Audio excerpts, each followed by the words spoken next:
ઝઘડિયા તાલુકાના વણાકપુરમાં મધરાતે કાચા મકાનની દિવાલ ધરાશાયી, ભાઈ બહેન ઇજાગ્રસ્ત। ઝઘડિયા તાલુકાના વણાકપુર ગામે મધરાતે બનેલી દુર્ઘટનામાં કાચા મકાનની માટીની દિવાલ અચાનક ધરાશાયી થતા દિવાલ પાસે સૂતા ભાઈ બહેન માટી નીચે દટાઈ ગયા હતા। બંનેને ઇજાઓ થતા સારવાર માટે ભરૂચ સિવિલ હોસ્પિટલમાં ખસેડવામાં આવ્યા છે।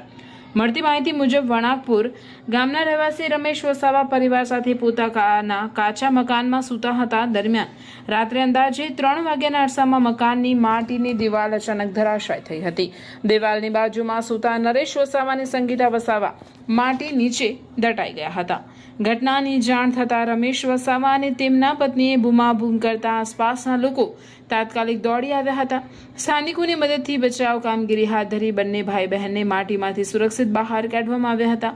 ત્યારબાદ તેમને તાત્કાલિક સારવાર માટે ભરૂચ સિવિલ હોસ્પિટલમાં ખસેડવામાં આવ્યા। ડોક્ટરોના જણાવ્યા મુજબ નરેશ વસાવાના પગના થાપાના ભાગે ફ્રેક્ચર થયું છે, જ્યારે સંગીતા વસાવાને પણ ઈજાઓ પહોંચી છે।